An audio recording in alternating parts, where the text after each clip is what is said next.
Good evening. International human rights lawyer and senior legal advisor to the Center for Truth and Justice, Sheila Pailan, will be sitting down with the First News Channel tonight. Sheila, thank you so much for this opportunity. Thank you for having me. Before joining the ICC, Prime Minister Pashinyan said that Armenia acceded to the Rome Statute because CSTO and Russian-Armenian partnership were not ensuring the security of the country. Now Armenia is a member of ICC. Do you believe that the country is safer now? I do, yes. I think it's, a little safer. It's not going to replace the CSTO or anything like that, nor is it meant to. But even before, it would have always been an added value in terms of, what's meant by more secure, I would say, is because it adds a deterrent value. It adds a deterrent factor against any aggressor into Armenian territory, insofar as they might be compelled or not compelled, but would commit war crimes within our territory. So we're a little safer in that anyone who thinks that they're going to do that is now under the jurisdiction of the ICC for potential prosecution. But the Prime Minister said basically, or put the membership to ICC on the same level as a military bloc and a military alliance. So are you saying that ICC is not as powerful as to balance military partnerships? Of course not. It's not at all the same thing. This is something that would be triggered after a war crime would be committed, whereas a military alliance would help to diffuse that a little bit more from the beginning. There is the added value, though, that if Azerbaijan is saying, let's go invade Armenia more.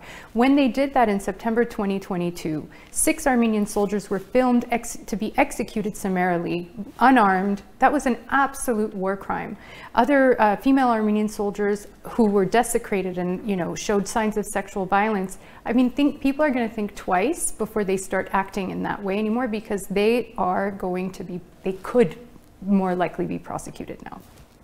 You mentioned certain war crimes. What is the first case that you believe Armenia should file against Azerbaijan first? So let's be clear that Armenia cannot file a case against Azerbaijan. Armenia could, however, refer a case or a situation at this point, given that it's now a state member, to the ICC, requesting the prosecutor to investigate this. That's as much as Armenia could do, but it's not the same thing as filing a case or a lawsuit, let's say before the ECHR or the ICJ. Armenia is not suing Azerbaijan.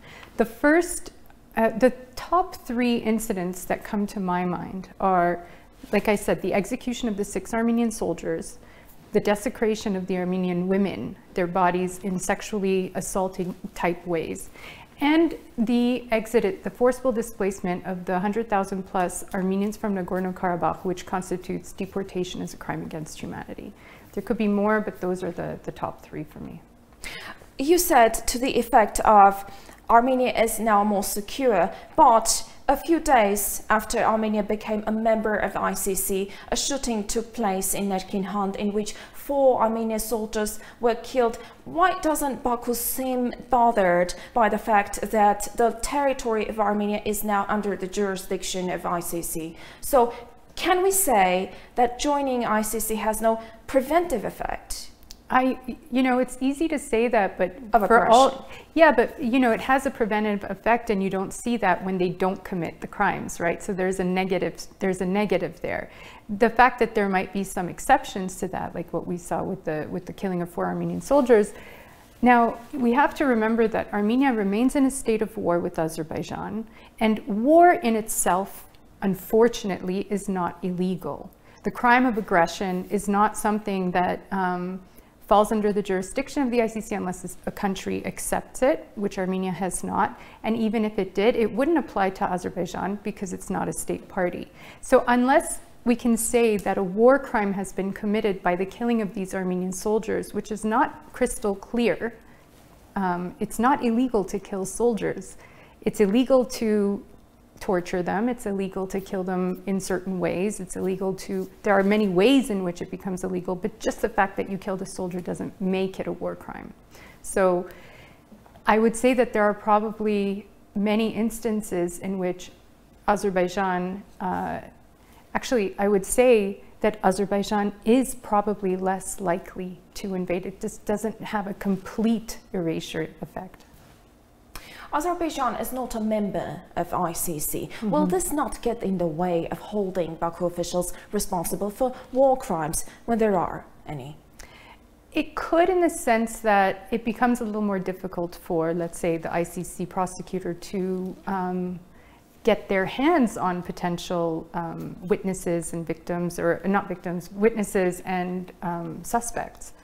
But it's not really, it shouldn't, you know, I mean, Russia is not a member of the ICC. That's not stopping the ICC from going to the top dog, you know, not that, you know, you know what I mean? That's an expression in English that means the top person. So I think that, yeah, in terms of like, is it going to be feasible to arrest people? It's less likely if they're not a member, but not impossible. You know, you can issue an arrest warrant, and then it just stays pending until a state cooperates with the ICC if those people enter their territory. So to just make it clear, within the last 3 years only, Azerbaijan has ethnically cleansed Nagorno-Karabakh, occupied 215 square kilometers of Armenian territory, to just mention two of these that Baku is responsible for, should be held responsible for. What exactly shall we be able to hold Baku officials responsible for, and what not? The occupation of Armenian territory is not something that we could hold Baku officials responsible for. Crimes that they commit in the context, so the crimes that fall under the ICC's jurisdiction are crimes against humanity, war crimes, and genocide. I mean, to the extent that the occupation could be considered a war crime, perhaps, but it's going to be really more the standard, you know, torture, rape, killings, civilian objects, even just those, and with all carried out during the 44-day war. But does the 44-day war fall under? It's not about the 44-day war. The membership of ICC. The 44-day war falls outside of the jurisdiction temporarily, because Armenia has only accepted jurisdiction until May 10th, 2021. So that's not part of the case, unfortunately. Why do you believe Russia is so against Armenia's joining ICC? Number one, because the ICC has grossly offended Russia or Putin by issuing an arrest warrant against them.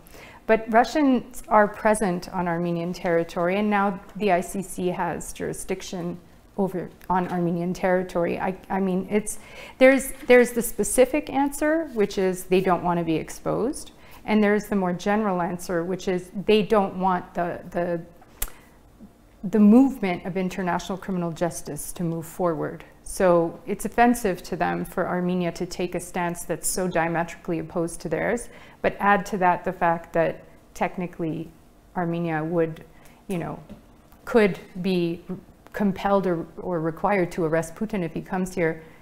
If I were Putin, I'd probably be upset as well. Good thing I'm not, but... The journalist of The Telegraph put this question to the Prime Minister Pashinyan: what will you do if Putin comes to Armenia? To which Pashinyan said, in a democratic state, these questions are decided by the judicial system. However, it is quite a predicament. Theoretically, if Putin does visit Armenia, what's your take on this? I would say that, as you know, for me, my personal view, and as a human rights lawyer and also as an international criminal lawyer, we should be arresting him if he comes here. Technically, we really should be doing that. I'm not a politician. I'm not the leader of this country. And if I were, I would absolutely have to take national security considerations into consideration. So arresting... What are the consequences if we don't? If we don't arrest him, there are no consequences before the ICC in terms of they won't punish, they cannot punish us, but it does offend the statute, and it does offend a bit the spirit of what we're doing here, you know, which is trying to advance international criminal justice. And if we had an arrest warrant pending against Aliyev, we would want other countries to cooperate by arresting him if or when he traveled there, right? So it's a bit quid pro quo. At the same time, Armenia is a very small country. It is relatively weak at the moment, and going head to head with Putin is not really something I think anyone can reasonably expect from us at the moment. Armenia-Azerbaijan relations from the international legal perspective. Baku requires a change of the constitution of Armenia, alleging that it contains territorial claims against Azerbaijan. Does this claim hold water? From the perspective of international law, does Aliyev have the right to meddle into internal legal affairs of another country? Absolutely has no right to do so. However, to the extent that he has a concern about our constitution, you know, I think the concern is, I'm putting him aside, there is an internal concern. The Constitution does refer back to the Declaration of Independence, which includes references to Nagorno-Karabakh. And so if we reach a point where there is a peace treaty, in order for that treaty, you know, the treaty that would recognize Karabakh as Azerbaijan would technically perhaps be unconstitutional and then would not be legal within our own constitution. So so that's number one. The problem I have with this is it's coming from Azerbaijan and we keep conceding to their demands. But two, their constitution is problematic for us as well, and no one's talking about that. Their constitution makes reference to a Declaration of Independence that refers back to a pre-Soviet Azerbaijan, and their maps include parts of Armenia, modern-day Armenia, like Syunik. And we're not mentioning this, you know? This is not a way to reach a real agreement. Already the fact that we're engaging in these negotiations should be enough for Azerbaijan. They keep interfering, they keep moving the goalpost more forward, and it's just bad faith. You know, even if we changed our constitution, it wouldn't be enough for them. So I think that it's important for us to see what this really is. It's not serious. But no legal ground for doing that. No, of course not. No, of course not. In fact, there's every legal ground. Azerbaijan always complains about other countries or other, you know, interfering with their affairs. Like in their most recent elections, they didn't allow independent international observers because they said this is an internal matter. This is an you know, when it came to the rights and securities of Armenians, no, this is an internal matter. But they have no problem meddling with our internal matters, which is extremely offensive and extremely bullied-like behavior. Baku uses the lack of demarcation and delimitation to justify violations of the borders of Armenia. What's your comment on this? It's not a justification. You cannot settle a territorial dispute with the use of force. That is a very basic precept of international law. So even if we don't have a defined border, you don't use force to define it. You use a border commission. And they are using force to define it. But that is their modus operandi, might is right, you know, and they keep getting away with it, which is why they keep doing it. But that justification is absolutely illegal in international law. Does violation of the border fall under the jurisdiction of ICC or not? No. No. No. War crimes, yeah, only crimes, not that. Yeah, sorry. International human rights lawyer and senior legal advisor to the Center for Truth and Justice, Sheila Pailan, sat down with the First News Channel.